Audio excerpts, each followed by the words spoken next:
ठीक है, किसी भी एग्जाम को देने से पहले वीडियो जरूर देखें। दोस्तों इस तरह के अच्छे वीडियो चाहिए तो जल्दी से अपना लाइक कमेंट बना के रखिए, शेयर करते रहिए और चैनल को सब्सक्राइब भी कर लीजिए। चलिए स्टार्ट करते हैं फटाफट, थोड़ा सा स्पीड में मैं लेके चलूंगा। देखिए पूरा पाषाण कालीन संस्कृत के बारे में जो बातें आपको याद रखनी है वो बातें आपके सामने हैं।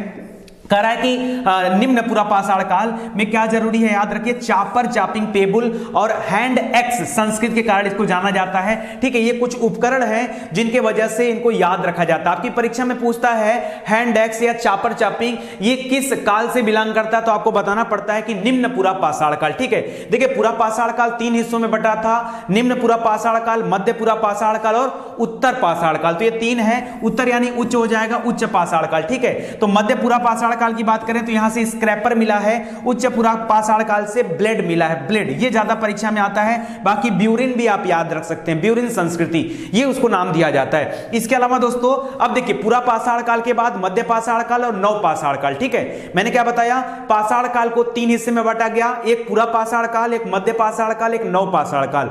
पूरा पाषाण काल खुद भी 3 हिस्सों में बटा हुआ है, नीचे क्या हो जाएगा, निम्न हो जाएगा, मध्य हो जाएगा और उच्च हो जाएगा। ठीक है, और ये मध्य पाषाण काल है, कारण ये माइक्रोलिथ सभ्यता के कारण जाना जाता है, क्योंकि इसमें पत्थरों के छोटे छोटे टुकड़े को क्या कर जाता है, उनसे शिकार का काम किया जाता था। ठीक है, तो माइक्रोलिथ की वजह से जाना जाता है। नव पाषाण काल की बात करें तो चमकदार पालिश की वजह से नव पाषाण काल को जाना जाता है। तो इत्मीनान से पढ़ते चलिए, कोई भी परेशान होने की जरूरत नहीं है, आपको बहुत ध्यान से देखते चलिए। ठीक है, इतनी बातें आप याद रखेंगे तो निश्चित रूप से परीक्षा में आपको कोई भी कठिनाई नहीं होगी। इसके बाद दूसरा इंपॉर्टेंट चीज है दोस्तों, कभी कभी प्राचीन नाम पूछता है, नदियों का प्राचीन नाम, कि भाई बताइए झेलम का प्राचीन नाम क्या था। झेलम नदी के किनारे युद्ध हुआ था, किसके साथ बताइए, जल्दी से बताइए। सिकंदर का जो युद्ध हुआ था पोरस के साथ, वो झेलम के तट पर हुआ था। दोस्तों झेलम को बितस्ता का नाम दिया जाता है, इसीलिए उस युद्ध का नाम भी क्या है, बितस्ता का युद्ध है। तो ये प्राचीन नाम है नदियों के। झेलम का प्राचीन नाम क्या है, बितस्ता। चिनाब का क्या है, अस्किनी, अस्किनी याद रखेगा चिनाब का। ब्यास नदी का नाम है बिपाशा, रावी नदी का नाम है परुसड़ी, सतलज का नाम है सतुद्री। इसी तरह से अफगानिस्तान में बहती है काबुल के पास में, उसका नाम था कुभा। ठीक है, कुर्रम नाम था क्रुमो का।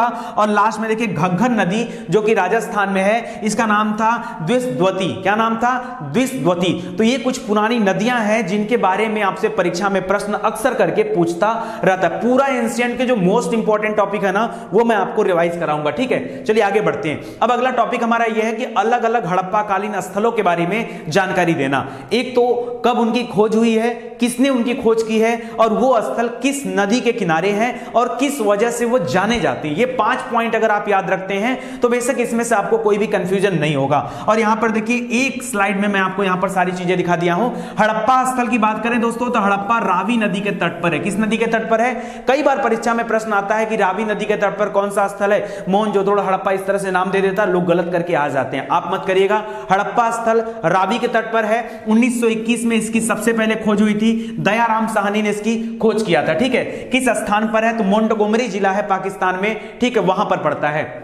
इसी क्रम में मोहनजोदड़ो की बात करें तो मोहनजोदड़ो दोस्तों ये सिंधु नदी के तट पर है और 1922 में राखल दास बनर्जी ने इसकी खोज किया था। ये भी पाकिस्तान में पड़ता है, लरकाना जिला है। ठीक है, लरकाना जिला वहां पर। ठीक है, इसके बाद देखिए सुतकांगेडोर, हड़प्पा और मोहनजोदड़ो ये सबसे ज्यादा बार आपकी परीक्षा में पूछा जाता है। सुतकांगेडोर की बात करें तो ये दास्क नदी के किनारे है। किस नदी किनारे, दास्क, बहुत इंपॉर्टेंट है। 1927 में इसकी खोज हुई थी और किसने किया था, ऑरेल स्टाइन ने किया था। ये बलूचिस्तान वाले प्रांत में पड़ता है, पाकिस्तान के आप कह सकते हैं कि दक्षिण पश्चिमी हिस्से में, दक्षिण पश्चिम में। ठीक है, चन्नू दड़ों की बात करेंगे दोस्तों, चन्नू दड़ों से क्या मिला हुआ है, सब मेकअप वाले सामान मिले हुए हैं। ठीक है, तो इसको याद रखिएगा, चन्नू दड़ों ये सिंधु नदी के तट पर है। इसके पहले हमने क्या पढ़ा, मोहनजोदड़ो, चन्नू दड़ो, ये दोनों दड़ों कहां पर है, सिंधु नदी के तट पर है, याद रखेगा। 1931 में इसकी खोज किसने किया था, गोपाल मजुमदार ने किया था। ये सिंध प्रांत में पड़ता है पाकिस्तान में। कालीबंगा दोस्तों ये घग्गर नदी के किनारे है, कालीबंगा राजस्थान में है। यहां से जुते हुए खेत, शिवलिंग आदि के प्रमाण मिले हैं। ठीक है, इसकी खोज 1954 में हुई थी। बीके थापर याद रखेगा और ब्रिजवासी जी, इन दोनों लोगों ने मिलकर इसकी खोज की थी। गंगानगर जिला है राजस्थान में, उसके पास में इसके जो है कुछ चीजें इससे रिलेटेड पाई गई हैं। कोट दीजी की बात करूं दोस्तों तो ये भी सिंधु नदी के तट पर है। 1953 में इसकी खोज हुई थी, फजल अहमद ने किया था। रंगपुर बहुत इंपॉर्टेंट है। ठीक है, ये भादर नदी के तट पर है, रंगनाथ राव ने इसकी खोज किया था। कठियावाड़ जिला गुजरात में पड़ता है। रोपड़ मोस्ट इंपॉर्टेंट है, मोस्ट इंपॉर्टेंट है रोपड़, याद रखिए सतलज नदी के किनारे है। यज्ञदत्त शर्मा ने इसकी खोज किया है। रोपड़ पड़ता है पंजाब में, ठीक है। सतलज नदी कहां पर है? पंजाब में, तो याद रखिएगा यहां पर, ठीक है। भाखड़ा नांगल जो बांध बना है वो भी यहीं पर बना है पंजाब में। लोथल की बात करेंगे, मोस्ट इंपॉर्टेंट है लोथल, बहुत बार आपकी परीक्षा में आया है। लोथल में बंदरगाह हुआ करता था, यह भोगवा नदी के तट पर गुजरात में था। कहां पर? भोगवा नदी के तट पर। रंगनाथ शर्मा ने ही इसकी खोज की हुई है। आलमगीरपुर दोस्तों हिंडन नदी के तट पर है, उत्तर प्रदेश में एकमात्र हड़प्पी स्थल कौन सा है? आलमगीरपुर, याद रखेगा ये मेरठ के पास पड़ता है। यज्ञदत्त शर्मा यहां पर है। बनावली की बात करें दोस्तों तो रंगोई नदी के किनारे है। रविंद्र सिंह बिष्ट ने इसकी खोज किया है, याद रखेगा रविंद्र सिंह बिष्ट, ठीक है, तो इसको याद रखेगा। और बनावली कहां पड़ता है? यहां से मिट्टी के बने हुए हल प्राप्त हुए हैं, कच्ची मिट्टी के, याद रखेगा ये हिसार हरियाणा में पड़ता है। तो इतनी बातें अगर आप याद रखते हैं तो मुझे नहीं लगता है कि कभी इस टॉपिक से आपको कोई कंफ्यूजन होने वाला है। चलिए आगे बढ़ते हैं। कुछ प्रमुख स्थल है और उनकी कुछ विशेषताएं हैं जो परीक्षा में आपसे पूछा जाता है। मजा आ रहा है पढ़ने में, बहुत मजा आने वाला है। पूरी एंशिएंट हिस्ट्री को एक वीडियो में समेट कर रख दूंगा और इस तरह के 15 दिन की सीरीज मैं आपको देने वाला हूं दोस्तों। 15 दिन तक लगातार तैयार हो जाइए। Ancient, medieval, modern, world history, ठीक है। इसी क्रम में geography, Indian geography, world geography, polity, computer, agriculture, science tech, सब कुछ आपको दिया जाएगा। बहुत मजा आने वाला है। सबका स्पेशल वीडियो आ रहा है। किसी भी एग्जाम को देने से पहले इस तरह की स्पेशल वीडियो को आप जरूर देखिए। एक सेकंड भाई, क्या हो जा रहा है?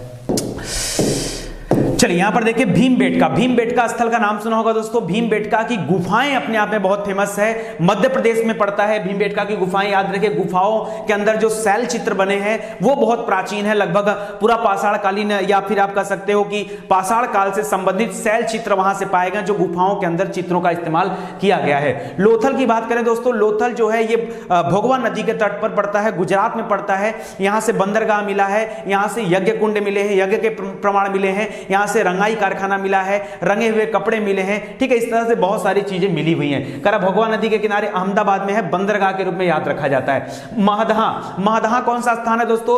ये उत्तर प्रदेश के प्रतापगढ़ में यह स्थान है महदहा। यहां से हड्डी से निर्मित जो है आभूषण मिले हैं, याद रखिए, और हड्डियों निर्मित से कुछ उपकरण, कुछ यंत्र भी मिले हुए हैं, ठीक है। महदहा कहां पड़ता है? प्रतापगढ़, उत्तर प्रदेश, ठीक है। धौलावीरा दोस्तों कहां पड़ता है? ये कच्छ वाले क्षेत्र में, गुजरात में यह धौलावीरा। और याद रखिए ये उन्नत जल प्रणाली जो सबसे देखने को मिली वो धौलावीरा में मिली है। मतलब जितने भी हड़प्पा स्थल थे उन सभी स्थलों में सबसे बढ़िया जल निकासी प्रणाली वो कहां की है? धौलावीरा की है। तो इसको याद रखेगा। ये पूरा अच्छे ढंग से शैलकृत जलकुंड भी यहां पर मिला हुआ है। चलिए कभी कभी परीक्षा में भी पूछता है कि किस चीजों का आयात कहां से किया जाता था।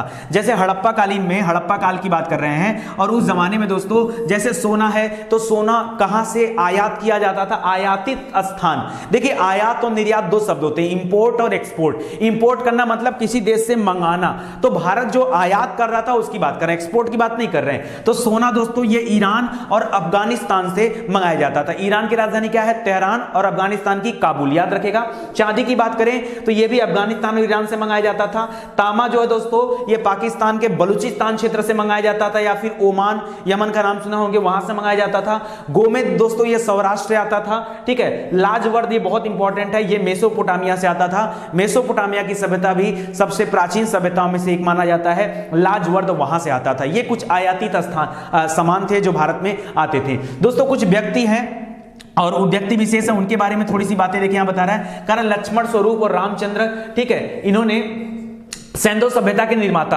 दोस्तों इन्होंने क्या कहा? किन लोगों ने क्या कहा? उन्होंने कहा कि जो सैंधव सभ्यता है वो आर्ययुगीन सभ्यता है। गार्डन चाइल्ड ने कहा ये सुमेरियन सभ्यता है। राखलदास बनर्जी जी ने कहा है द्रविड़ रिलेटेड सभ्यता है। और व्हीलन ने कहा दशवी है, ठीक है। तो कभी कभी यहां से भी चीजें पूछ ली जाती हैं आपसे। चलिए आगे बढ़ते हैं और कुछ इंपॉर्टेंट स्थल और वो किस नदी के किनारे एक बार फिर से मैं आपके माइंड में डालना चाहता हूं, क्योंकि यहां से बहुत सारे प्रश्न आते हैं। हड़प्पा पहले ही पढ़ चुके हैं, रावी नदी के तट पर है। चन्नूदड़ो, मोहनजोदड़ो दोनों सिंधु नदी के तट पर है, याद रखिएगा। कालीबंगा राजस्थान वाला ये घग्गर नदी के तट पर है। आलमगीरपुर ये हिंडन नदी के तट पर है, उत्तर प्रदेश का एकमात्र स्थल। मांडा दोस्तों चिनाब नदी के तट पर है। मांडा याद रखेगा सबसे उत्तरी स्थान भी मांडा है, मांडा, ठीक है। चिनाब याद रखेगा। लोथल ये भोगवा नदी के तट पर है गुजरात में, जहां पर बंदरगाह मिले हैं, पत्तन मिले हैं। चन्नूदड़ो की बात कर देंगे तो मोहनजोदड़ो, चन्नूदड़ो दोनों सिंधु नदी के किनारे हैं। रोपड़ ये पंजाब में है, सतलज नदी के किनारे है। सुत कांगेडोर ये सब सबसे पश्चिमी हिस्सा है, पूरे सिंधु सभ्यता का सबसे पश्चिमी हिस्सा है सुतकांगेडोर, ये दास्क नदी के किनारे है। कोट दीजी ये सिंधु नदी के किनारे है। बालाकोट बिंदार नदी के किनारे है और रंगपुर मादन नदी के किनारे है। तो दोस्तों ये सारी चीजें अगर आपको याद रहती हैं तो बेशक आपको बहुत फायदा मिलने वाला है। ठीक है, आगे देखिए लोथल, लोथल से क्या मिला है? लोथल से गोदीबाड़ा मिला। गोदीबाड़ा यानी बंदरगाह, गोदीबाड़ा यानी पत्तन। ठीक है, इसको याद रखेगा। कालीबंगा से जुते हुए खेत मिले हैं। इसके अलावा शिवलिंग के प्रमाण मिले हैं। भूकंप के प्रमाण भी कहां से मिले हैं? कालीबंगा से मिले हैं। तो यहां पर देखिए लिखा हुआ है धौलावीरा सबसे बेहतरीन स्थल है। शैलकृत जलकुंड यहां से मिला है। सबसे बढ़िया जल निकासी की जो व्यवस्था है वो धौलावीरा से मिला है। बनावली से मिट्टी के हल प्राप्त हुए हैं। याद रखें मिट्टी के कुछ खिलौने भी मिले हैं यहां से बनावली से। बनावली पड़ता है हरियाणा में। ठीक है, तो इसको भी आप याद रखिएगा। दोस्तों इस तरह के वीडियोज अगर आपको अच्छे लगते हैं तो बस अपना प्यार दुलार बनाए रखिए। चैनल आपका है, सब कुछ मैं आपको देने के लिए तैयार हूं। इस तरह के मास्टर वीडियोज आपको साथ में देता रहूंगा। और एक चीज और याद रखिए, जो पहली बार विजिट कर रहे हैं ना उनसे कहना चाहूंगा एक बार आप स्टडी 91 के यूट्यूब चैनल पर आ जाओ। सभी विषय को चैप्टर वाइज डिटेल से पढ़ाया गया है और साथ ही साथ वेबसाइट पे अथाह क्वेश्चन दिया गया। 1 लाख क्वेश्चन वहां पे अवेलेबल है। जितनी चाहे उतनी तैयारी कर सकते हो, आपकी तैयारी में कोई बाधा आने वाली नहीं है। ठीक है, चलिए आगे बताइए। सिंधु सभ्यता के पतन के कारण। दोस्तों बहुत सारे लोगों ने अलग अलग कारण बताया पतन का। ठीक है, तो पतन के कुछ कारण आप याद रखिए क्योंकि परीक्षा में यहां से भी प्रश्न पूछ देता है। अब देखिए दे रहा है कि आर्यों के आक्रमण की वजह से सिंधु सभ्यता का पतन हो गया। ये किसने कहा?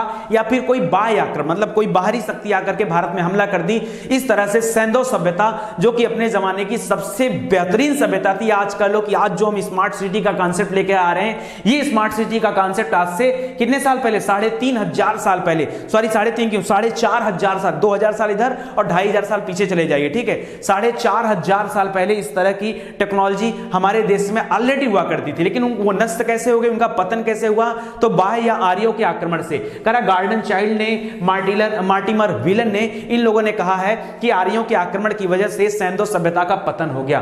कई लोगों ने कहा बाढ़ आ जाने की वजह से। हम लोगों ने मोहनजोदाड़ो मूवी देखा, उसमें देखा किस तरीके से बाढ़ और बाढ़ की वजह से ये पूरी सभ्यता नष्ट हो गई। क्योंकि ऐसा प्रमाण भी मिला है कि कुछ समय तक ये दीवारें डूबी थी पानी के अंदर। तो ऐसा कहा गया कि भाई बाढ़ की वजह से ऐसा हुआ है। ऐसा सर जॉन मार्शल ने कहा, मैके ने कहा और यस आर राव ने कहा। ठीक है, इसके अलावा दोस्तों जलवायु परिवर्तन के कारण ये सभ्यता पूरी तरह से समाप्त हो गई। आपने ज्योग्राफी में पढ़ा होगा कई बार जो है कई स्थानों में क्लाइमेट चेंजिंग इस कदर होता रहा है क्योंकि बात भी 4,500 साल की है। ठीक है, तो याद रखिए ओरेल स्टाइन ने खास करके इसके बारे में कहा। स्टाइन याद रखेगा, भूतात्विक परिवर्तन के कारण ऐसा हुआ, ऐसा एम.आर. साहनी ने कहा।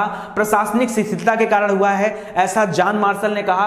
प्राकृतिक आपदा के कारण हुआ है, ऐसा के.यू.आर. कैनेडी ने कहा। तो अलग अलग लोगों का अलग अलग कहना है। आप देख सकते हैं पीछे लिखा हुआ है। अगर ये चीजें आप याद रखते हैं तो बेशक आपकी तैयारी बहुत ही बेहतर हो पाएगी। आगे देखिए, अब हम लोग धीरे धीरे आगे बढ़ते हैं और वैदिक काल की तरफ आते हैं। आपको पता होगा वैदिक काल 2 हिस्सों में बटा था। एक है ऋग वैदिक काल, दूसरा है उत्तर वैदिक काल। ऋग वैदिक काल के बारे में सबसे पहले देखते हैं क्योंकि ऋग वैदिक काल में ही वेदों की निर्माण हुआ था। तो वेद और वेदों के ब्राह्मण आपसे परीक्षा में पूछता है। अब देखिए वेदों की संख्या 4 है। ऋग्वेद जो कि सबसे पुराना है, ठीक है, यजुर्वेद, सामवेद और अथर्ववेद सबसे बाद में बना हुआ है। याद रखिए ऋग्वेद में जो वेदों के ब्राह्मण हैं, ऐतरेय ब्राह्मण और कौशितकी, ये 2 होते हैं ब्राह्मण। ठीक है, एको मैंने बताया था आपको, एको, ठीक है, ऐतरेय और कौशितकी। और याद रखिए इसका उपवेद क्या है? आयुर्वेद इसका क्या है? उपवेद होता है। ठीक है, और देखिए 1 मिनट, आयुर्वेद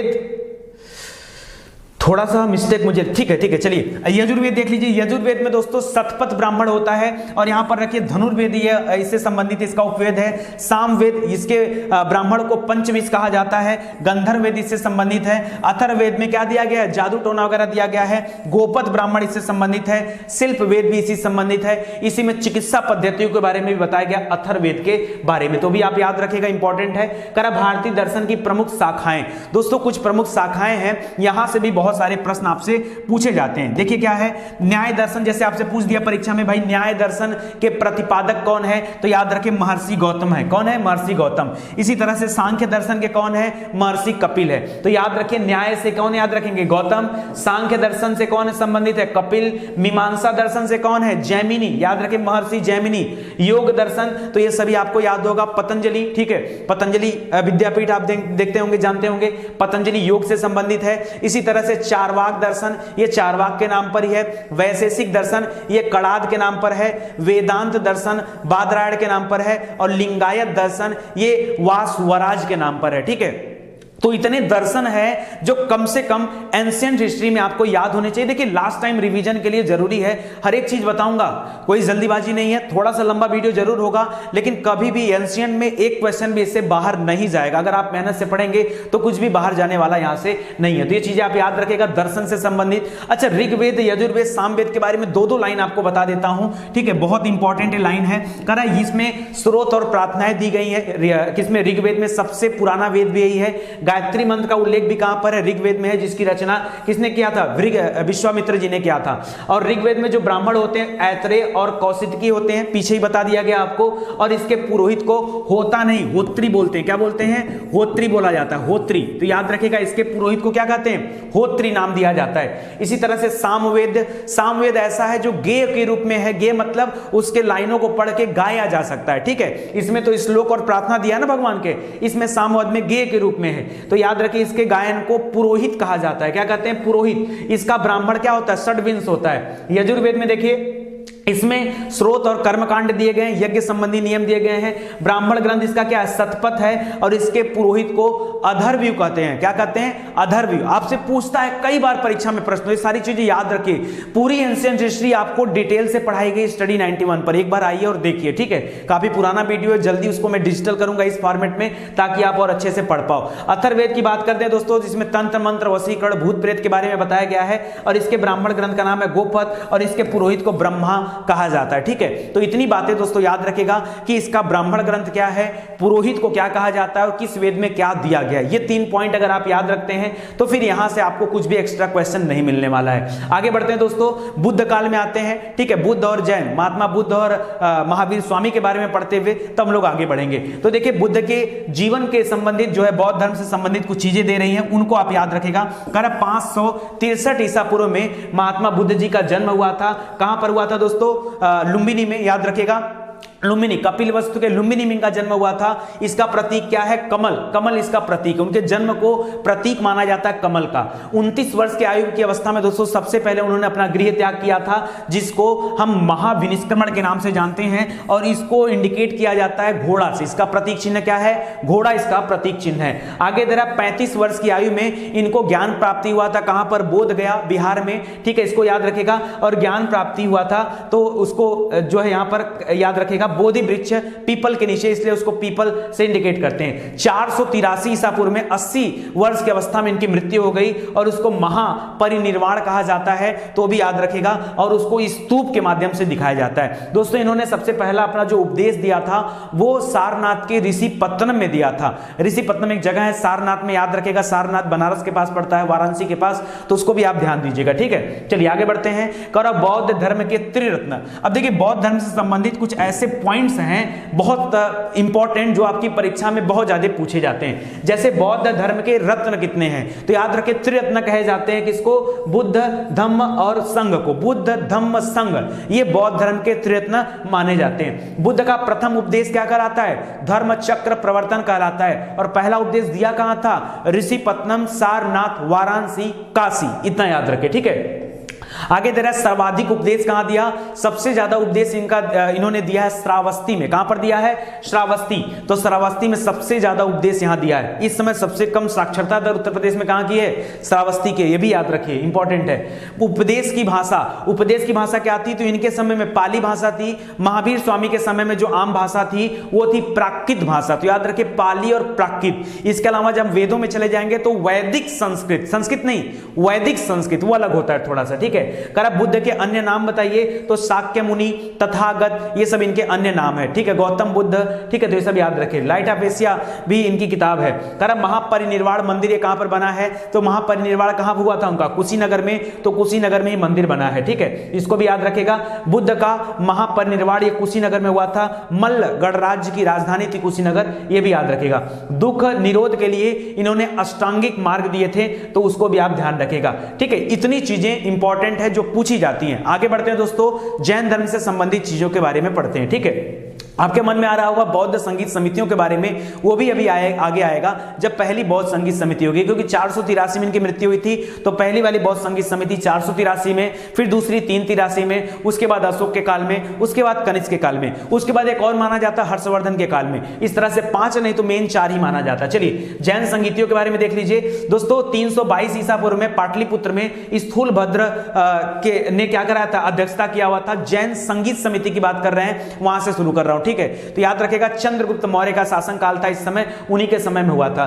द्वितीय संगीत समिति जो जैन धर्म की थी वो 512 ईस्वी में हुई थी। बल्लभी पड़ता है गुजरात में, वहां पर हुआ था, इसको याद रखेगा। और देवर्धि क्षमा श्रवण इसकी अध्यक्षता किए हुए थे। कुछ बौद्ध संगीत समितियों के बारे में आपको बता देता हूं, कुल मिला के 4 है मोस्ट इंपॉर्टेंट। तो पहला वाला हुआ था राजगिरी में।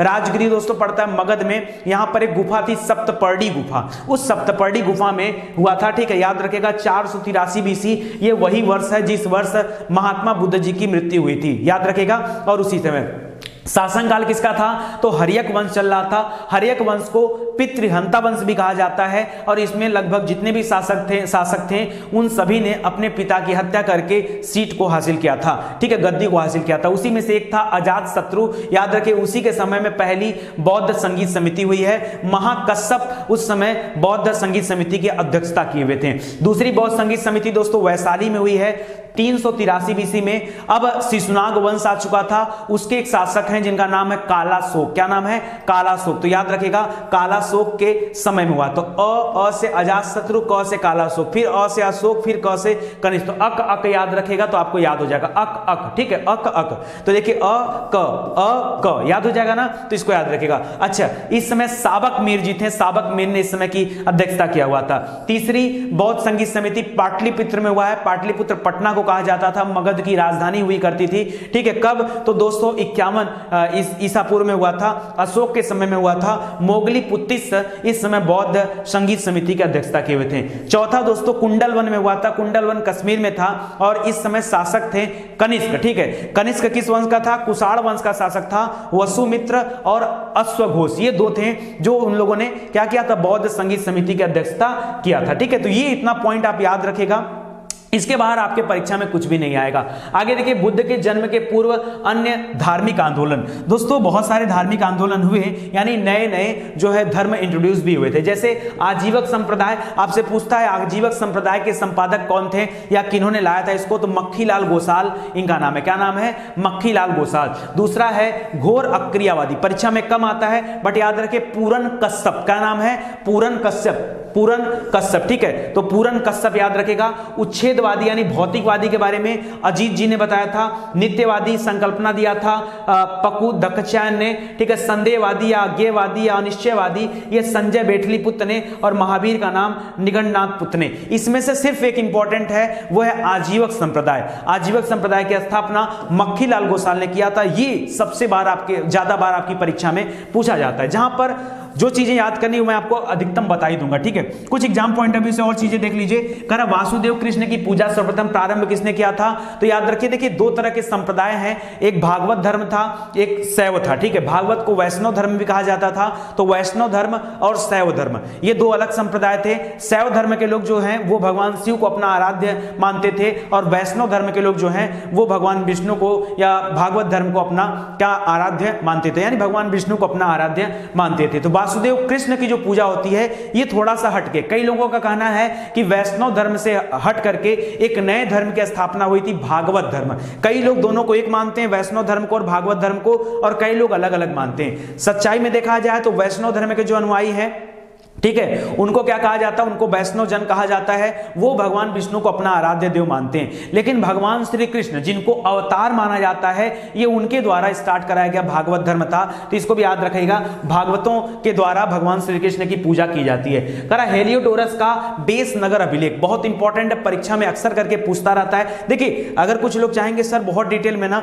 पूरा डिटेल में लगभग 60 लेक्चर में आपको एंशिएंट हिस्ट्री केवल पढ़ाया गया, 60 लेक्चर में। नहीं विश्वास है जाकर प्लेलिस्ट में देख लीजिए, चीजें आपको मिल जाएंगी। ठीक है, यहाँ पे हम रिवीजन करा रहे हैं इसलिए बहुत ज्यादा समय नहीं दे सकते। जो मोस्ट इंपॉर्टेंट है, जो एग्जाम पॉइंट ऑफ व्यू से इंपॉर्टेंट है, वही मैं आपको पढ़ा सकता हूं। तो हेलियोडोरस का बेस नगर अभिलेख ये संदर्भित है दोस्तों, याद रखिए वासुदेव से। ठीक है, केवल वासुदेव से संबंधित, मतलब ये जो अभिलेख है इसमें किसके बारे में उत्कीर्ण किया गया चीजें, तो वासुदेव से संबंधित है। करा बेस नगर अभिलेख का हेलियोडोरस कहां का निवासी था, ये तक्षशिला से आया था। कहां से आया था, तक्षशिला। और बेस नगर कहां पड़ता है, मध्य प्रदेश में। ठीक है, करा कौन सा मोक्ष के साधन के रूप में जन्म, कर्म और भक्ति को समान महत्व देता है। तो दोस्तों इन सब के बारे में बताया गया भगवत गीता में। और भगवत गीता में जो गीता का संदेश दिया है वो भगवान श्री कृष्ण ने स्वयं पार्थ को दिया। पार्थ अर्जुन का नाम है, याद रखिएगा। ठीक है, अगला पॉइंट देखिए, अर्धनारीश्वर मूर्ति। अर्धनारीश्वर मतलब भगवान शिव की मूर्ति है, आधा नारी और आधा शिव। ठीक है, यानी पार्वती और शिव इन दोनों के कॉम्बिनेशन को दिखाया गया यहाँ पर।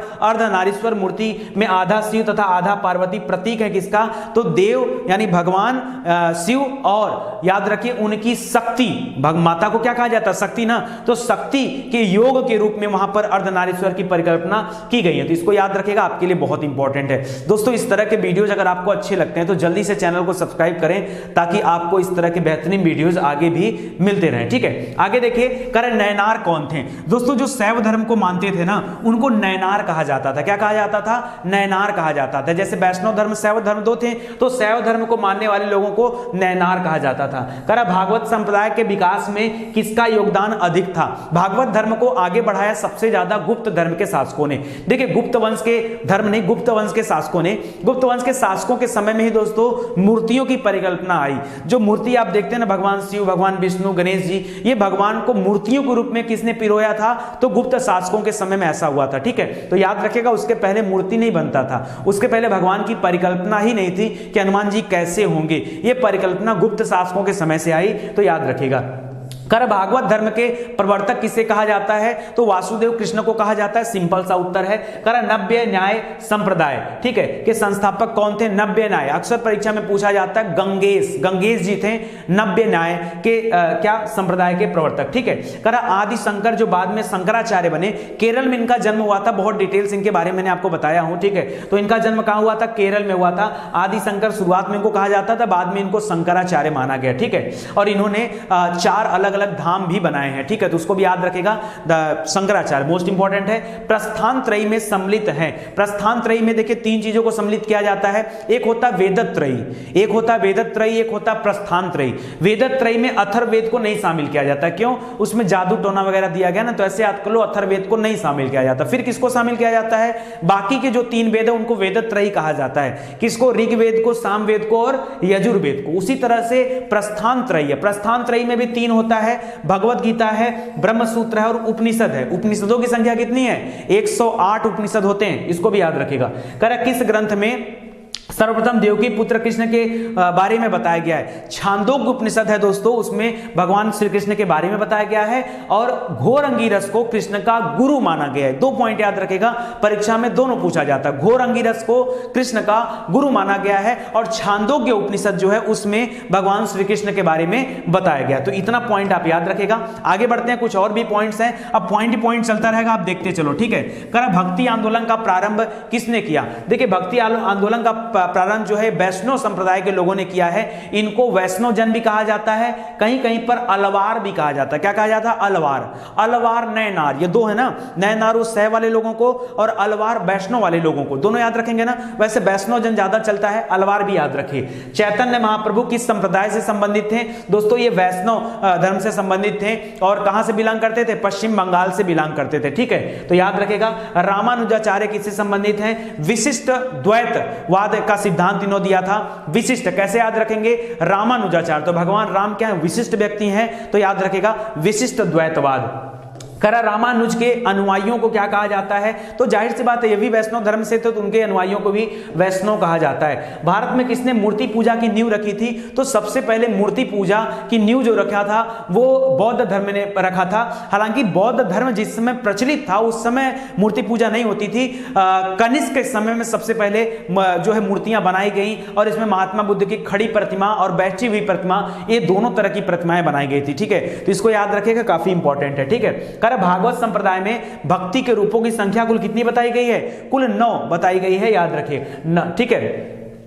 कर भागवत धर्म में ज्ञात सर्वप्रथम अभिलेखी साक्ष्य कौन सा है? वही बेसनगर वाला, हेलियोडोरस वाला, ठीक है। तो याद रखिएगा वो इंपॉर्टेंट है। इसको गरुड़ स्तंभ भी कहा जाता है, तो ये इंपॉर्टेंट है, ठीक है। तो इसको याद रखिएगा, ये पूरे भारत में आई थिंक एक ही है जो भागवत धर्म के बारे में है, ठीक है। चलिए, अब अगर अभिलेखों की बात आ गई तो कुछ महत्वपूर्ण अभिलेख हैं जिनके बारे में कम से कम आपको जानना चाहिए, ठीक है। अगर जानते हैं तो बहुत फायदा रहेगा दोस्तों। ये कुछ अभिलेख जो है लगभग 14 इनकी संख्या है, ठीक है। 13 अभिलेख हैं, शिलालेख हैं जो अशोक ने उत्कीर्ण करवाए थे। पहले तो अशोक ने अपने 100 भाइयों की हत्या करके गद्दी हत्या लिया, बट बाद में उसको ज्ञान हुआ तो क्या हो गया, बौद्ध धर्म का अनुयायी हो गया और पूरी तरीके से अहिंसा के रास्ते पर वो चलने लगा। तो जो प्रथम शिलालेख है, जो इंपॉर्टेंट परीक्षा के दृष्टिकोण से वो बता रहा हूं, इसमें पशु बलि की निंदा की गई है और सभी से यह कहा गया है कि प्रजा जो मेरी संतान समान है, ठीक है, वो पशु बलि अब नहीं देगी, पशुओं को समान प्यार देगी, ठीक है। ऐसा प्रथम अभिलेख में कहा गया। मास्की और गुर्जर अभिलेख, ये भी 2 इंपॉर्टेंट अभिलेख है दोस्तों। इसमें नाम पता चलता है, अशोक के 2 अन्य नामों का उल्लेख मिलता है, ठीक है, मास्की और गुर्जरा में। देवनाम्पी नाम सुना है ना, देवनाम्पी किसे कहा जाता था? अशोक को, याद रखेगा। लघु शिलालेख दोस्तों, इसमें देवनाम्पी और देवनाम प्रियदर्शी इसके बारे में मिला है। 8वां शिलालेख है दोस्तों, इसमें तीर्थ यात्राओं के बारे में बताया गया है कि अशोक ने कहां कहां की तीर्थ यात्रा की, जैसे लुम्बिनी की तीर्थ यात्रा की थी, बोध गया भी आया था, वहां पर मंदिर बनाया था, बाकी कुछ जगह को टैक्स फ्री किया था।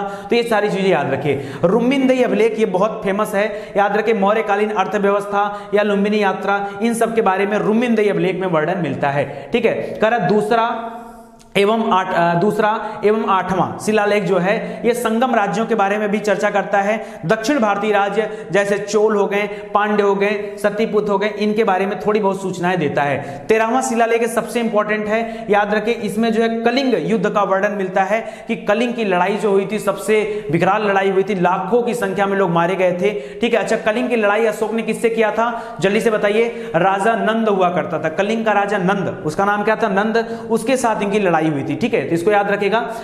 गद्दी पर बैठने के 8वें वर्ष 261 बीसी में लड़ाई हुई थी और 251 बीसी में तृतीय बौद्ध संगीत समिति हुई है, उसको भी याद रखेगा। मोगली पित्तिस उस समय थे।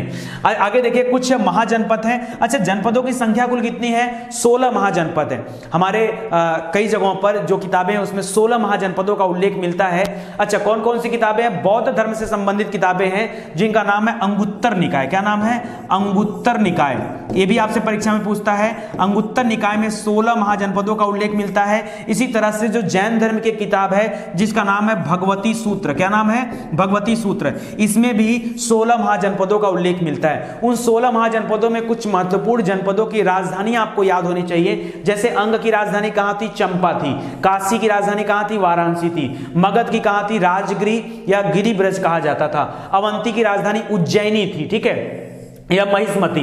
आगे वत्स की राजधानी कहां थी? वत्स में इलाहाबाद आता था। कौशाम्बी इसकी राजधानी थी। गांधार की राजधानी कहां थी? तक्षशिला थी। कंबोज की राजधानी कहां थी? हाटक थी। ये सब याद होने चाहिए क्योंकि परीक्षा में ज्यादातर पूछा जाता है। कुरु की राजधानी कहां थी? इंद्रप्रस्थ थी। कुरु में ही महाभारत वाला युद्ध हुआ था, ठीक है। पांचाल की राजधानी कहां थी? काम्पिल्य थी। अस्मक का पोतन या पोटली था। मल्ल का कुशीनारा, कुशीनारा मतलब कुशीनगर, जहां पे इनको महापरिनिर्वाण प्राप्त हुआ महात्मा बुद्ध जी को, ठीक है। चेदी की राजधानी सुक्तिमती थी। सूरसेन की राजधानी मथुरा थी, ठीक है। मत्स्य नगर की राजधानी विराटनगर था, यह पड़ता है आपके राजस्थान में, ठीक है। वज्जी की राजधानी मिथिला थी। मिथिला नरेश किसे कहा जाता है? राजा जनक को, ठीक है, जनकपुरी। कौशल की राजधानी कहां थी? श्रावस्ती या फिर अयोध्या थी। श्रावस्ती में महात्मा बुद्ध जी ने सबसे ज्यादा बार उपदेश दिया है, तो इसको भी याद रखेगा, इंपॉर्टेंट है आपके लिए। चलिए आगे बढ़ते हैं। कुछ महत्वपूर्ण कवि हैं, वो किस राजा के राज दरबार में रहा करते थे? यह प्रश्न भी आपसे परीक्षा में खूब पूछा जाता है। दोस्तों इतना पढ़ा दूंगा ना, ये ऐसे ही मास्टर वीडियो नहीं है। YouTube पे बहुत सारे मास्टर वीडियो हैं, बट क्वालिटी कंटेंट की बात करें ना तो कहां पर है आप खुद समझ जाओ। देखो आपका दिल बोलना चाहिए यार, मैं बोल के क्या करूंगा, और किस बात का प्रचार है, किस बात का प्रसार। बढ़िया लोग पढ़ाएं, आगे बढ़ें। हम तो चाहते हैं कि स्टडी 91 से भी बेस्ट पढ़ाने वाले लोग आए और आप पढ़ो। मुद्दा है देश बढ़ना चाहिए, लोग शिक्षित होने चाहिए। कैसे होते बात की बात है। चलिए आगे देखते हैं दोस्तों, कालिदास जी के बारे में पूछता है कि कालिदास किस राजा के राज दरबार में रहा करते थे। गुप्त वंश के एक शासक थे चंद्रगुप्त। देखिए चंद्रगुप्त के नाम से दो लोग हैं, वैसे चंद्रगुप्त मौर्य एक अलग है, तो मौर्य वंश के राजा थे, ठीक है। मैं बात कर रहा हूं चंद्रगुप्त के नाम से। चंद्रगुप्त के नाम से दो राजा गुप्त वंश में हुए, एक है चंद्रगुप्त प्रथम, दूसरे हैं चंद्रगुप्त द्वितीय। यहां पे कंफ्यूजन होता है, तो चंद्रगुप्त द्वितीय को विक्रमादित्य भी कहा जाता है, ये थोड़ा सा आसान कर देता है। इन्हीं के राज दरबार में नवरत्न रहा करते थे। नवरत्न दो जगह रहा करते थे, अकबर के राज दरबार में भी नवरत्न रहा करते थे और यहां भी नवरत्न रहा करते थे। एक और जगह जहां पर अष्ट दिग्गज रहा करते थे, राजा कृष्णदेव राय, ठीक है, आपको याद है ना, राजा कृष्णदेव राय, ये दक्षिण भारत में विजयनगर साम्राज्य के राजा थे, उनके यहां पर अष्ट दिग्गज रहा करते थे। ये तीन चीजें आप याद रखें, ठीक है। तो मैं विक्रमादित्य की बात कर रहा हूं, ठीक है। चंद्रगुप्त द्वितीय विक्रमादित्य के राज दरबार में कालिदास जी रहा करते थे, याद रखेगा। इसी तरह से बाणभट्ट जो थे वो हर्षवर्धन के राज दरबार में रहा करते थे, ठीक है। गुप्त वंश के बाद हर्षवर्धन युग हुआ है, ठीक है। पुलकेशिन द्वितीय से लड़ाई हुआ था, हार गए थे हर्षवर्धन, वही हर्षवर्धन है, याद रखिएगा, ठीक है। सोमदेव जो राजा थे ये विग्रह राज चतुर्थ के यहां रहा करते थे। चंद्रबरदाई जो है ये इतिहासकार थे, पृथ्वीराज चौहान के यहां रहा करते थे। इन्हीं की किताब है पृथ्वीराज रासो, जिसमें तराइन युद्ध के बारे में बताया गया। तराइन का प्रथम युद्ध मोहम्मद गौरी और पृथ्वीराज चौहान के बीच में हुआ था, जिसमें पृथ्वीराज चौहान जीते थे। दूसरे वाले युद्ध में मोहम्मद गौरी जीता था, ऐसा प्रमाण मिलता है, ठीक है। बदायूनी दोस्तों ये अकबर के राज दरबार में रहा करता था। बदायूनी याद रखेगा। फैजी कहाँ रहता था, ये अकबर का सबसे प्रिय मित्र था और आगे चल के इसी की हत्या किसके द्वारा करा दी जाती है, सलीम के द्वारा, याद रखेगा। अमीर खुसरो जिसको याद रखे 7 सुल्तानों का काल देखा था, ये अलाउद्दीन खिलजी के समय में था, ठीक है। पद्मावत ग्रंथ की रचना भी इसी के समय में, पद्मावत ग्रंथ में आपने रानी पद्मावती का नाम सुना होगा। उसमें रानी पद्मावती के पति का नाम क्या था, राणा रतन सिंह, उनके साथ अलाउद्दीन खिलजी की लड़ाई हुई थी। हालांकि पद्मावत ग्रंथ जो 1540 में लिखा गया, किसने लिखा था, पद्मावत ग्रंथ की रचना किसने किया था, बताइए। बहुत अच्छा नाम है यार, नाम देखिए स्किप करा। 1540 में पद्मावत ग्रंथ की रचना, ओहो बहुत अच्छा नाम, अभी याद आएगा तो मैं बता दूंगा आपको। अबुल फजल, सॉरी यार एक मिनट, फैजी नहीं, फैजी इतिहासकार था। अबुल फजल की हत्या जो है सलीम ने करवाया था। ये बहुत प्रिय मित्र था अकबर का, तो याद रखिए अबुल फजल, ये गलती से हो गया, ठीक है, इसको याद रखेगा। तो अकबर आपका सही उत्तर हो जाएगा, ठीक है। चलिए आगे बढ़ते हैं दोस्तों। आगे देखिए, कुछ विदेशी यात्री भारत में आए हुए थे। कौन सा यात्री किस राजा के शासनकाल में आया था, ये बड़ा इंपॉर्टेंट है, ठीक है। और इससे भी आपके यहाँ प्रश्न पूछा जाता है। जैसे सबसे पहला मेगस्थनीज, तो मेगस्थनीज दोस्तों सेल्यूकस के साथ भारत में आया था 305 ईसा पूर्व में। सेल्यूकस क्या करने आया था, अपने मित्र का बदला लेने आया था। सेल्यूकस किसका मित्र था, सिकंदर का सेनापति था। सिकंदर के 2 सेनापति थे, एक सेल्यूकस था, एक निर्याकस था। सेल्यूकस थल सेना का सेनापति था, निर्याकस जल सेना का सेनापति था। तो 326 में जब 26 में लोग भारत आए तो 323 तक ये लोग वापस हो लिए थे, ठीक है। लेकिन 305 में सेल्यूकस अपनी फौज लेकर आता है, चंद्रगुप्त मौर्य के साथ लड़ाई होती है, हार जाता है, तो सेल्यूकस की पुत्री जिसका नाम है हेलेना, उसका विवाह चंद्रगुप्त मौर्य के साथ हो जाता है। अच्छा, उसके यहाँ जो राज दरबारी था उसका नाम था मेगस्थनीज। मेगस्थनीज ने ही इंडिका नामक किताब की रचना किया हुआ है, ठीक है। तो किसके शासनकाल में, 305 में चंद्रगुप्त मौर्य के शासनकाल में आया था। अब देखिए यहाँ पर एक नाम है डाइमेकस, ठीक है। देखिए डाइमेकस बड़ा इंपॉर्टेंट है, एक डिमेसियस है, एक डाइमेकस है। डाइमेकस याद रखेगा, ये 298 ईसा पूर्व में आया था, बिंदुसार के समय में आया था। बिंदुसार बिंबिसार में बड़ा अंतर है। बिंदुसार ये चंद्रगुप्त मौर्य का पुत्र था। 298 बीसी में याद रखे चंद्रगुप्त मौर्य ने क्या कर लिया था, इनकी मृत्यु हो जाती। कैसे, इन्होंने संलेखना विधि से अपने प्राणों को त्याग दिया था, ठीक है। और यहां पर याद रखें बिंदुसार राजा बन गया। जो बिंबिसार था वो हर्यक वंश का राजा हुआ करता था, ठीक है, तो उसको याद रखेगा। फाह्यान जो था दोस्तों ये चीन से आया हुआ था, ठीक है, 399 ईस्वी में आया था। देखिए ईसा पूर्व नहीं, ईस्वी है, और ये समय है चंद्रगुप्त द्वितीय का, ठीक है, तो याद रखेगा, काफी इंपॉर्टेंट है। फाह्यान वेनसांग दोस्तों ये हर्षवर्धन के शासनकाल में आया था। ह से वेनसांग, ह से हर्षवर्धन, दोनों याद रखेगा। बाणभट्ट इसी के यहाँ थे ना दरबारी कवि, तो याद रखेगा 630 में आए हुए थे हर्षवर्धन के समय में। इत्सिंग दोस्तों ये भी चीन से चलकर आया हुआ था, 675 ईस्वी में आया हुआ था, ठीक है। उस समय का राजपाट नहीं पता है क्योंकि हर्षवर्धन वर्ष पूरी तरह से समाप्त हो गया था और उत्तर भारत में जो अवस्थाएं थी बड़ी विचित्र हो गई थी, ठीक है। मार्को पोलो दोस्तों इटली से आया हुआ था, काफी बाद में आया 1288 ईस्वी में। आपको याद होगा दोस्तों गुलाम वंश का शासन 1290 ईस्वी तक चला है। इस समय ये दक्षिण भारत में गया था, पांड्य शासक था कयाल, उसके यहाँ पर। इब्न बतूता ये मोरक्को का यात्री था, ये मोहम्मद बिन तुगलक के समय में आया था, तो याद रखेगा 1333 में इब्न बतूता आया हुआ है, ठीक है। 1333 में याद रखिए हरिहर बुक्का ने स्थापना किया था। किसकी स्थापना बताइए? विजयनगर साम्राज्य की स्थापना। आगे बढ़ते हैं, कुछ और प्रमुख यात्री हैं। करा वेनसांग, इनको चीनी यात्री हैं और इनको जो है सांक्य मुनि कहा जाता है, शाक्य मुनि, ठीक है। और यात्रियों का राजकुमार भी कहा जाता है। किसको? वेनसांग को। हर्षवर्धन के शासनकाल में आया हुआ था, ठीक है। सियुकी नामक रचना किया है। सियुकी से भारत वर्णन के बारे में मिलता है, उस समय भारत की जो दीन व्यवस्था थी उसके बारे में यहां से प्रमाण मिलता है। हर्षवर्धन के शासनकाल में आया था, इस वजह से राजा हर्षवर्धन के यहां का भी प्रमाण मिलता है। मेगस्थनीज जो कि यूनानी व्यक्ति था और सेल्यूकस के साथ आया था भारत में, फिर भारत रुक गया। चंद्रगुप्त मौर्य के राज दरबार में इंडिका नामक पुस्तक की रचना किया हुआ है। फाहयान जो कि चीनी यात्री था, ठीक है, ये चंद्रगुप्त द्वितीय के समय में आया हुआ था, तो इसको भी याद रखेगा। निकोलो कोंटी, ये भी आपसे परीक्षा में पूछता है, विजयनगर साम्राज्य की यात्रा इसने किया था, ठीक है। देवराय प्रथम उस समय राजा थे, उन्हीं के समय में इसने यात्रा किया हुआ था, निकोलो कोंटी, ठीक है। डाइमेकस याद रखेगा दोस्तों, ये इंपॉर्टेंट है। इसके पहले हमने दूसरा पढ़ा, डाइमेकस से सीरिया से आया हुआ था, बिंदुसार राजा था 298 बीसी में, ठीक है, याद रखेगा। डोमिंगो पायस ये पुर्तगाली व्यक्ति था और विजयनगर साम्राज्य की यात्रा किया था कृष्ण देव राय के समय में, जिसके यहां अष्ट दिग्गज हुआ करते थे।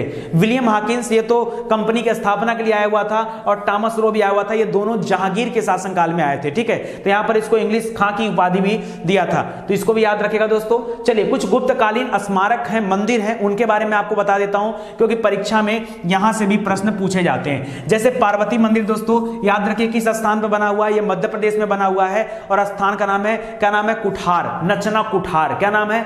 रचना कुठार में पार्वती मंदिर बना हुआ है। शिव मंदिर दोस्तों, ये भी मध्य प्रदेश में नागोद एक जगह पड़ता है, भूदरा जमीन के अंदर है, याद रखिएगा। दशावतारा मोस्ट इंपॉर्टेंट है, स्टार लगाइए, परीक्षा में कई बार पूछा गया। देवगढ़ पड़ता है झांसी के पास, ललितपुर झांसी का नाम सुना होगा ना, ये मध्य प्रदेश का बॉर्डर है, वहां पर पड़ता है दशावतारम, ठीक है। इसके अलावा दोस्तों वराह एवं विष्णु मंदिर, ये कहां पर है? ये भी मध्य प्रदेश में, सरज में। विष्णु मंदिर एक और बना है तिगवा में। तिगवा कहां पड़ता है? जबलपुर के पास है। और एक लक्ष्मण मंदिर है दोस्तों भीतर गांव में, ये कानपुर के पास पड़ता है, ठीक है। तो ये कुछ प्राचीन काल के में गुप्तकालीन मंदिर है। गुप्त काल में मंदिरों का निर्माण हुआ था, उसके पहले मंदिर नहीं थे, उसके पहले बहुत कम ऐसे जगह है जहां पर मंदिर देखने को मिले। तो गुप्तकालीन समय में सबसे ज्यादा मंदिरों और मूर्तियों का निर्माण हुआ है, ठीक है। आगे देखिए, कुछ प्रमुख किताबें हैं और वो किताब किन लोगों द्वारा लिखा गया ये भी देख लेते हैं। जैसे परीक्षा में पूछता है मुद्रा राक्षस, किसने लिखा भाई? विशाख दत्त जी ने लिखा, मुद्रा राक्षस की रचना किया है। अभिज्ञान शाकुंतलम, कुमार संभवम, नीतु संहारम, मालविकाग्निमित्रम, विक्रमो सर्वेरियम, मेघदूतम, ये सब किसकी रचना है? कालिदास जी की रचना है, ठीक है। कालिदास जी मोस्ट इंपॉर्टेंट है, याद रखेगा। कालिदास चंद्रगुप्त विक्रमादित्य के शासनकाल में रहा करते थे और उनके नवरत्नों में से एक थे, ठीक है। अष्टाध्याय की रचना किसने किया हुआ है? पाणिनि ने किया हुआ है। किसने? पाणिनि ने अष्टाध्याय की रचना किया हुआ है। राजतरंगिणी के कुल 8 अध्याय हैं, जिसमें कश्मीर के इतिहास के बारे में पता चलता है। इसके रचनाकार कौन है? कल्हड़ है, क्या नाम है? कल्हड़ दिया है, ठीक है। उसके अलावा अर्थशास्त्र, राजनीति की सबसे बड़ी किताब है। चंद्रगुप्त मौर्य के यहां प्रधानमंत्री थे चाणक्य, विष्णुगुप्त, याद रखिए उनके द्वारा ये लिखा गया है, ठीक है। तो ये सब मोस्ट इंपॉर्टेंट किताबें हैं, ध्यान दीजिएगा। कुछ और पुस्तकें हैं जो कि खुद राजाओं द्वारा लिखे गए हैं, तो उनको देख लीजिए। जैसे हर्षचरित, ठीक है। हर्षचरित तो फिलहाल ये हर्षवर्धन के यहाँ बाण भट्ट जो उनके दरबारी इतिहासकार थे उनके द्वारा लिखा गया। कादंबरी ये भी बाण भट्ट के द्वारा लिखा गया, दोनों इंपॉर्टेंट है, ठीक है। और याद रखिए यहाँ पर मिलिंद पन्नो, ये नागसेन के द्वारा तैयार किया गया था। और मत्त विलास प्रहसन, ये महेंद्र वर्मन के द्वारा, बड़ा इंपॉर्टेंट किताब है ये। गीत गोविंद दोस्तों, ये जयदेव के द्वारा लिखा गया था, ठीक है। तो ये बड़ा इंपॉर्टेंट है, तीनों चारों याद रखिए, बहुत इंपॉर्टेंट जो है केवल वही यहां पर रखे गए हैं। कुछ और पुस्तक हैं जैसे स्वप्नवास दत्तम, ये भास के द्वारा लिखा गया है। पहले भी मैं इस तरह के एंशिएंट किताबों के ऊपर एक अलग से लेक्चर बना चुका था, आज फिर से बात आई है तो आपको बता दिया जा रहा है। सौंदरानंद और बुद्ध चरितम, ये अश्वघोष के द्वारा लिखी गई हैं। किराता अर्जुनियम में भारवी ने लिखा है। कर्पूर मंजरी बहुत पूछता आपके परीक्षा में, राजशेखर ने लिखा हुआ है। प्रियदर्शिका, नागानंद, रत्नावली, ये तीनों किताबें खुद राजा हर्षवर्धन ने अपने हाथों से लिखी है, ठीक है। तो याद रखेगा प्रियदर्शिका, नागानंद और रत्नावली, ये तीनों किताबें, ठीक है। चलिए, इसी के साथ दोस्तों वीडियो समाप्त नहीं होता, जाने की कोई जरूरत नहीं है। आपसे कह रहा हूं ना, इस तरह के अच्छे वीडियो चाहिए तो लगातार आप हमारे साथ जुड़े रहें। ये तो मैं आपको एक मास्टर वीडियो क्लास दे रहा हूं ईमानदारी से, जो आपको मिलना चाहिए, जिसके आप हकदार हैं, ठीक है। चलिए, कुछ अगर रिसेंट में आपके कोई भी एग्जाम है ना, तो एग्जाम देने से पहले इस वीडियो को जरूर देखिए, बहुत हेल्प आपको मिलने वाली है। कुछ विभिन्न शासक हैं और उनके द्वारा कुछ उपाधियां धारण की गई, ऐसे प्रश्न भी आपसे परीक्षा में पूछे जाते हैं और जल्दी याद नहीं होते। आज एक साथ कलेक्शन मिल गया तो जल्दी से याद कर लीजिएगा। परम सौगात याद रखिए, ये उपाधि धारण किया था धर्मपाल राजा था, ठीक है। उसने क्या था, पृथ्व्या प्रथम वीर, ये तो आपके पीसीएस की परीक्षा में भी पूछा जा चुका है। ये समुद्रगुप्त के द्वारा धारण किया गया। समुद्रगुप्त का एक और उपाधि है, भारत का नेपोलियन कहा जाता है समुद्रगुप्त को। क्या कहा जाता है, भारत का नेपोलियन। हरिश्चंद्र इसके दरबारी कवि थे, ठीक है, उसको भी याद रखेगा, इंपॉर्टेंट है। करा आंध्र भोज, अभिनव भोज या आंध्र पितामह, अलग अलग करिए, आंध्र भोज, अभिनव भोज या आंध्र पितामह। ये कृष्णदेव राय जी को कहा जाता है, बहुत महान शासक थे, ठीक है, विजयनगर में, याद रखिए। और अष्ट दिग्गज जिनके यहां रहा करते थे, आंध्र भोज, ठीक है, अभिनव भोज, आंध्र पितामह, ये कहा जाता था। परम भट्टारक नरेश, ठीक है, ये कहा जाता है दोस्तों हर्षवर्धन को, ठीक है। हर्षवर्धन की लड़ाई हुई थी पुलकेशिन द्वितीय से नर्मदा नदी के तट पर, जहां पर पुलकेशिन द्वितीय ने इनको हरा दिया था, ठीक है। विदेशी यात्रियों का राजकुमार पहले बता चुका हूं, वेनसांग को कहा जाता है, या शाक्य मुनि भी कहा जाता है, ठीक है। भारतीय गौरव का अंतिम सूर्य, ठीक है, ये किसको कहा जाता है, हेमू को कहा जाता है, क्योंकि विक्रमादित्य हेमू ये आखिरी हिंदू राजा था मध्यकालीन इतिहास में, पहले टाइम में। इसकी लड़ाई किससे हुई थी, अकबर के साथ हुई थी 1556 में। 1556 में नाम क्या था लड़ाई का, पानीपत का द्वितीय युद्ध। पानीपत का प्रथम युद्ध ये बाबर, जो अकबर का दादा था बाबर, यानी हुमायूं के पिता बाबर और इब्राहिम लोदी के बीच में हुआ था। लोदी वंश का आखिरी शासक था इब्राहिम लोदी। 1526 में क्या हुआ था, पानीपत प्रथम, 1556 में पानीपत द्वितीय और 1761 में, ठीक है, पानीपत तृतीय की लड़ाई हुई है। ये तीनों याद रखिएगा। अहमद शाह अब्दाली और मराठों के बीच में लड़ाई हुई थी। मूवी भी आई होगी तो आप लोग देखे होंगे, पता चल गया होगा, ठीक है। गंगईकोट, गंगईकोंड है, यहां पे याद रखेगा, गंगईकोंड याद रखेगा। गंगईकोंड गंगा घाटी के सफल अभियान के पश्चात राजेंद्र ने इसकी उपाधि धारण किया था, ठीक है। राजेंद्र प्रथम इसका नाम था। राजेंद्र प्रथम के समय में चोल वंश बड़ा ही तेजी से बढ़ा था। 1200 द्वीपों पर दोस्तों इसके कब्जा था। इंडोनेशिया, कंबोडिया, श्रीलंका वगैरह सब भारत के अंडर में था। इनकी नौसेना शक्ति के लिए इनको जाना जाता है और इनकी ग्रामीण व्यवस्था के लिए भी इनको याद किया जाता है, ठीक है। चलिए अब देखिए कुछ रचनाकार। अरे यार फिर से रचनाकार आ गया, चलो कोई दिक्कत नहीं। मुद्रा राक्षस पढ़ चुके हैं, विशाख दत्त की रचना है। देवी चंद्रगुप्तम विशाख दत्त की है। मालविकाग्निमित्रम कालिदास जी की है। अभिज्ञान शाकुंतलम कालिदास। विक्रमोर्वशीयम कालिदास। स्वप्नवास दत्तम भास के ऊपर है, लिखा है, भास ने लिखा है। मृच्छकटिकम ये शूद्रक ने लिखा है। देखिए मृच्छकटिकम हम लोग पीछे नहीं पढ़े थे, काफी इंपॉर्टेंट है, इसको भी देख लीजिएगा, ठीक है।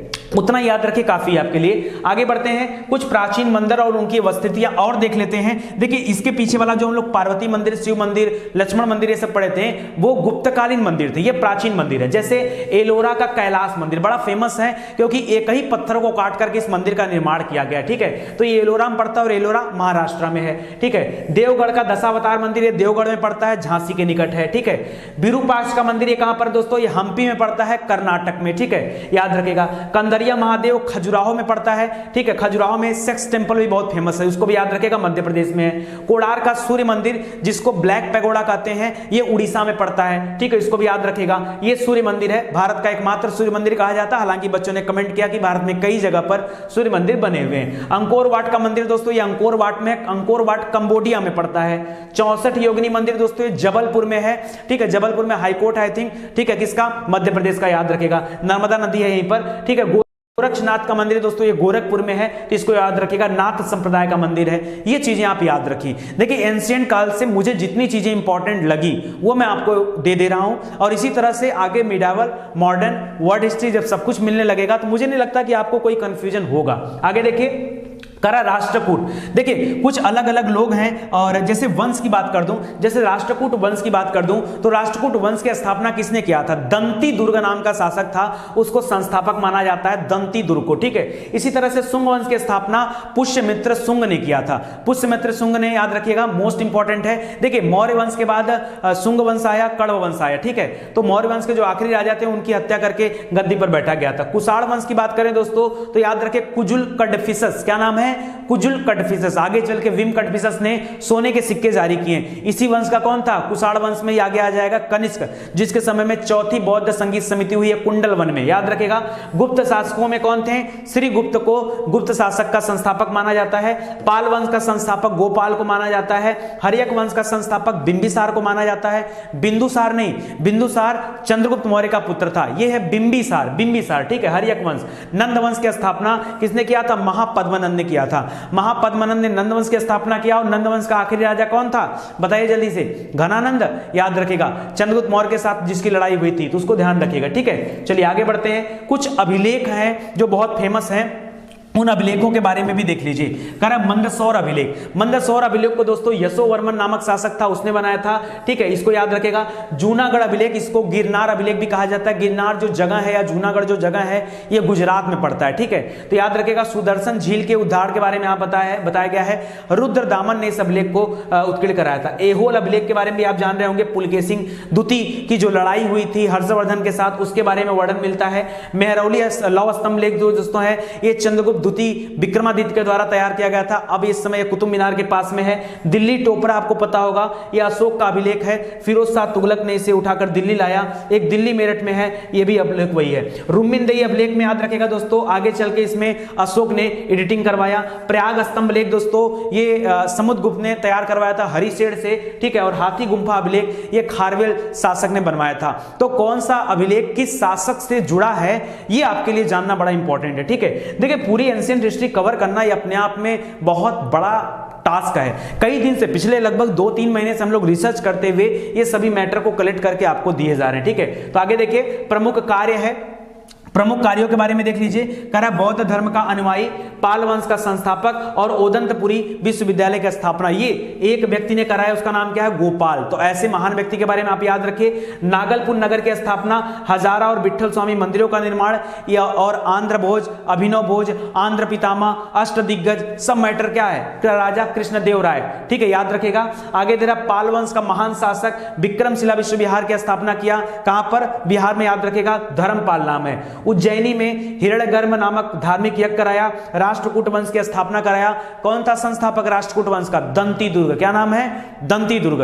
दोस्तों 60 लेक्चर में आपको एंशिएंट हिस्ट्री पढ़ाई गई है, उस पूरे लेक्चर को समराइज करके एक में देना, ये कितना बड़ा टास्क है आपको लग रहा होगा, ठीक है। वाकई अगर आप रिवीजन करके जाओगे ना, मुझे नहीं लगता कि परीक्षा, अच्छा मैं चाहता ना तो सोचो इस चीज को 2 पार्ट में करके आपको दे सकता है। मुझे लगा यार कि नहीं, मास्टर वीडियो है और कवर किया जा सकता है। मैं कोशिश कर रहा हूं, नहीं हो पाएगा तो कुछ रास्ता दिखाता हूं आपको। चलिए आगे दे रहा है, पुलकेशिन द्वितीय के साथ नर्मदा नदी के तट पर, याद रखें, युद्ध हुआ था और राजा हर्षवर्धन जो था वो यहां पराजित हुआ था। और प्रयाग में राजा हर्षवर्धन हर 5 साल पे एक समारोह का आयोजन भी करता था, जिसे महामोक्ष परिषद कहा जाता था। तो ये किसके बारे में बात हो रही है दोस्तों? ये हर्षवर्धन के शासन के बारे में बात हो रही है। करा चोल गंगम झील, जो कि एक कृत्रिम झील थी, गंगई कोंड चोलपुरम अपना राजधानी बनाया था किसने? राजेंद्र प्रथम ने। अरे इसी के समय में तो 1200 द्वीपों पर कब्जा हुआ था। तो याद रखेगा, चोल वंश के सबसे महान शासकों में नाम आता है राजेंद्र चोल का। राजा राज प्रथम, राजेंद्र चोल, ये सब नाम याद रखिए, ठीक है। आगे देखिए, शक वंश गिरनार के निकट सुदर्शन झील की मरम्मत करवाई थी, तो नाम क्या था? रुद्रदमन। क्या नाम था? रुद्रदमन। करा राज्यारोहण 78 ईस्वी में शक संवत चलाया। भारत सरकार द्वारा आज यही उपयोग में लाया जाता है। मैं किसकी बात कर रहा हूं? कनिष्क की बात कर रहा हूं। कनिष्क के समय में ना, तो याद रखिए कुंडल वन में चौथी बौद्ध संगीत समिति भी इसी के समय में हुई थी। आगे देखिए, कुछ अलग विचारधाराएं हैं जिनको संप्रदाय माना जाता है और कहा जाता है कि संप्रदायों को किसने शुरू किया, जैसे शुद्ध अद्वैतवाद या फिर शुद्धाद्वैत या पुष्टि मार्ग, ये वल्लभाचार्य के द्वारा स्टार्ट किया गया, ठीक है। वल्लभाचार्य ने शुद्धता की बात किया। द्वैताद्वैत दोस्तों ये अलग कर लीजिए, यहां पर होना चाहिए द्वैत और ऐसे अद्वैत, अगर इन दोनों को मिला दिया जाए तो ये क्या हो जाएगा? द्वैताद्वैत हो जाएगा। क्या हो जाएगा? द्वैता, ये अ मिलकर यहां आ जाएगा तो द्वैताद्वैत, ठीक है। दीर्घ स्वर संधि हो जाएगी। और याद रखिए इसके इस संप्रदाय के कौन, याद रखिए संबंधित प्रवर्तक कौन है? निम्बार्काचार्य। निम्बार्का विशिष्ट मैंने बताया था रामानुजाचार्य, याद रखेगा। अद्वैतवाद की बात करूंगा, अद्वैत शंकराचार्य हैं। द्वैतवाद की बात करूंगा, ये बहुत इंपॉर्टेंट है, याद रखेगा, माध्वाचार्य हैं। और आजीवक संप्रदाय मक्खीलाल गोसाल, शुरू में ही आपको बता दिया गया था, ठीक है। तो दोस्तों यहां से भी आपके परीक्षा में प्रश्न आता है। अब मुझे लगता है कि आज के लिए बस इतना ही काफी है। मजा आया कि नहीं ये बताइए आप लोग। चलिए, मजा आया हो तो लाइक और कमेंट सब लोग करिएगा, क्योंकि तभी मैं आगे के वीडियोस को बनाऊंगा और जारी रखूंगा। क्योंकि मेरा टारगेट है कि किसी भी एग्जाम को देने से पहले कम से कम आप लोग इस मास्टर रिवीजन वीडियो को जरूर देखिए। यहां से एक मोटी मोटा आंकड़ा आपको मिल जाएगा, बाकी डिटेल में तो मैंने बहुत कुछ पढ़ा रखा है। जल्दी से आ जाइए दोस्तों हमारे यूट्यूब चैनल पर, यहां पढ़ने के लिए आपके साथ पास बहुत कुछ है। चलिए आज समय बहुत हो गया, इस वजह से मैं ज्यादा बातचीत नहीं करूंगा। आप सभी का बहुत बहुत धन्यवाद। बस शेयर कर दीजिएगा और अपने समय को दुगना कर लीजिए। ज्यादा से ज्यादा समय स्टडी 91 को देंगे तो जल्दी ही आपकी सफलता आपके कदम चूमेगी। बहुत बहुत धन्यवाद। मिलते हैं अगले लेक्चर में, तब तक के लिए जय हिंद, जय भारत।